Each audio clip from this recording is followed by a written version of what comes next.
Deus preparou um lugar, um ambiente favorável para o ser humano, para ele ser agraciado todos os dias da sua vida. Ele só iria administrar o que Deus fez. Deus fez tudo e entregou para o homem só administrar. Mas aí, por conta do pecado, por conta da queda, olha só a consequência do pecado. Gênesis 3,17. E Deus disse ao homem: já que obedeceu a sua mulher e comeu da árvore que eu tinha lhe ordenado não comer, o solo será amaldiçoado por sua causa. Para você conseguir qualquer tipo de alimento que provém do solo, terá que trabalhar duramente todos os dias da sua vida. O solo produzirá espinhos e cardos ou abrolhos. Mas se quiser comer do fruto do campo, terá que plantar. Só trabalhando com muito esforço é que você irá conseguir comida para comer. Terá que trabalhar até o dia da sua morte. E então você irá voltar para a terra da qual você foi feito. Você foi feito do pó da terra e ao pó da terra irá voltar. Então, olha a consequência drástica do pecado.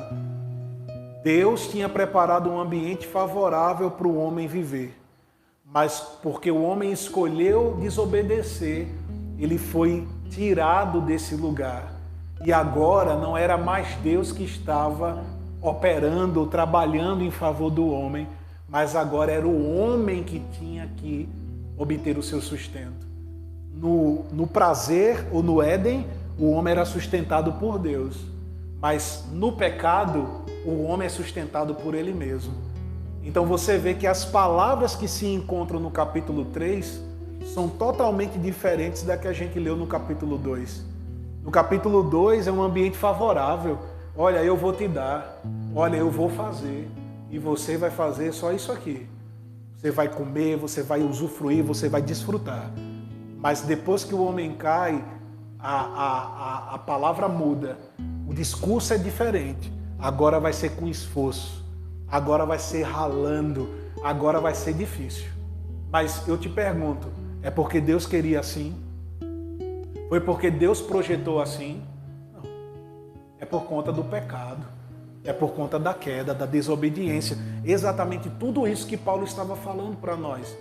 E por conta do passar, dessa natureza pelos seres humanos, isso foi se multiplicando.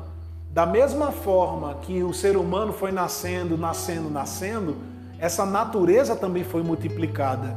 E o homem passou agora a assimilar, ou seja, viver de acordo com a realidade caída e não a realidade do Jardim do Éden.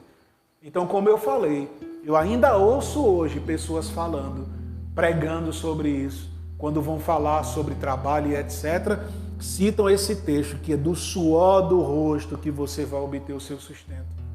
E com isso eu não estou dizendo que a gente não precisa trabalhar, que a gente não precisa fazer a nossa parte.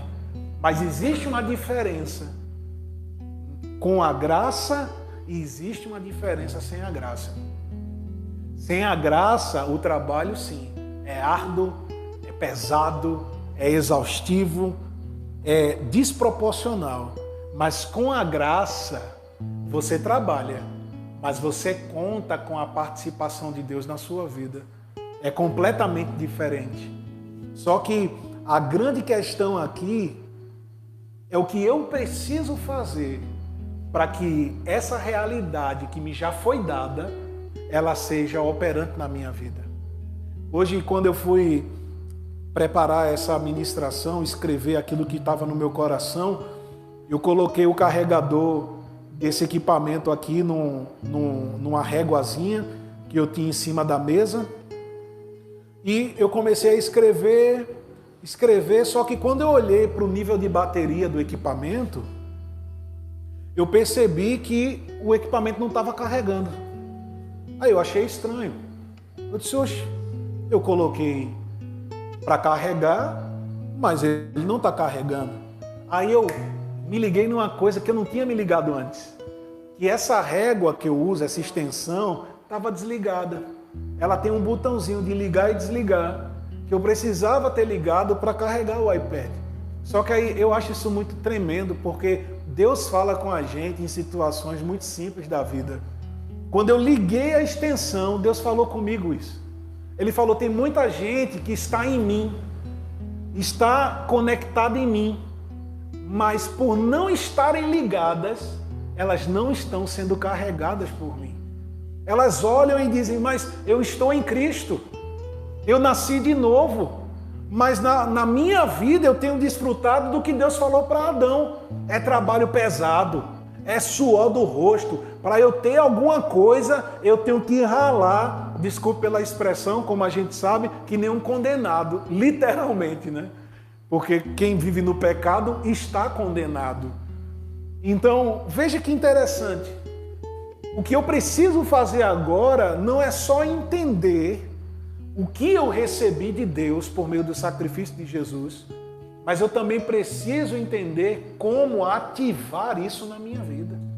Para eu não viver como o carregador na régua. A régua está desligada e eu achando que tudo está funcionando, mas na íntegra não está.